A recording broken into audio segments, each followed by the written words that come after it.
Hello mga kalabs! Kumusta po kayo? Maaga po palang umalis sila mama at papa para nga po bumili ng pangpapaitan. At dito po pala sila sa palengke bumili.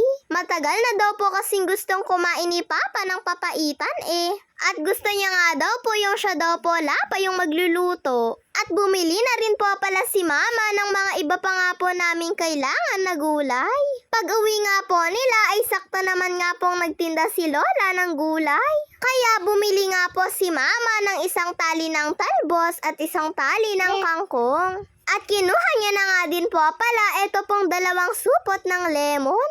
Eto nga at nagpapatulong pa nga po sa akin yung pinsan ko sa module niya. Umuwi nga po kasi sila dito at sinama niya na nga din daw po yung module niya. At nagpapaturo nga po siya sa akin. Sakto naman pong wala din naman po kaming masyadong ginagawa. Kaya eto nga at busy nga po kami dito. Konti lang din naman po itong module niya na gagawin niya. Si Yumi nga po ay nagsusulat nga din po sa tabi namin. At kung ano nga po yung ginagawa namin ay gusto niya nga din pong gawin. Ang kulit-kulit niya pa nga po mga kalabs. Sumunod nga din po si Kulot dito dahil nandito nga po yung ibang pinsan namin. Hinahanap niya nga po siguro eto pong dalawa. At humingi na nga din po siya ng tinapay kay mama. Habang si Yumi naman ay nagsawa na rin po siguro sa kakasulat. Pagkarinig niya pa nga lang po sa boses ni Kulot ay lumabas nga po siya kaagad. At humingi nga din po siya ng tinapay sa kanya. At syempre may libreng pakis nga din po kay Papa. Pagdating po pala ng tanghali, eto nga at nakauwi na nga din po si Kuya galing ng school. May pasok po kasi sila ng Sabado. Habang kami naman ay wala na nga din po kaming pasok ng Sabado. Nagmano nga lang din po si Kuya kay Mama at Papa. Habang si Papa ay nagluluto na nga din po siya ng paborito niyang papaitan. Eto at hinahanda niya na nga lang po muna yung mga kakailanganin niya. Masarap nga din po palang magluto si Papa ng papaitan. Kaso lang hindi na nga daw po siya naglalagay ng apdo. Yun nga din daw po sana yung pampapait sa papaitan. Pero okay na nga lang daw po yung sabaw na binigay sa kanya. Si mama nga, sabi niya nga po ay gusto niya nga din daw po sana yung may konting pait-pait. Kaso lang hindi naman na po kasi nakahingi si Papa.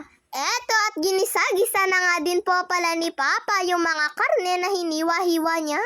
Parang nakakamiss po tuloy makita si Papa na nagluluto sa kusina. Sa tagal-tagal nga din po kasi ng buwan ay ngayon nga lang din po ulit siya nagluto. At eto nga daw po yung namimiss ni Mama sa kanya, yung pagluluto niya nga daw po.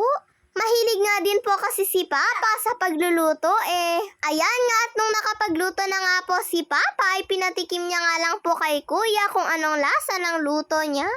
Syempre, para nga daw po kay Kuya ay masarap daw po. Kaya pinatong na nga din po ni Papa eto pong dahon ng sibuyas. At pagkakulo nga po nito mga kalabs ay inoff niya na nga din po yung kalan. At siya na nga din po pala yung maghain nito. At syempre, pagkaluto nga po nito ay kumain na nga din po kami kaagad. Sa totoo nga lang po mga kalabs ay hindi nga po ako mahilig sa papaitan. Kaya eto na nga lang pong sabaw yung kinuha ko muna dito. Pero pinipilian nga po ako ni Papa ng karne nito mga kalabs. Yung iba niya nga po kasing karne dito ay ayaw ko po. Nilagyan din po pala ni Mama ng kalamansi eto pong sabaw. Kaya mas lalo nga po itong sumarap. At nung nakapasok na nga po si Kuya mga kalabs ay bumalik nga po siya dito sa bahay. Makikiinom nga lang daw po kasi yung mga kaibigan niya. Nagkasalubong nga lang din daw po sila sa gate ng school nila. Sabi nga po ng isang kaibigan niya ay makikiinom nga daw po siya. Sila po pala yung mga kaibigan ni Kuya nung grade 8 na laging nagpupunta dito sa bahay.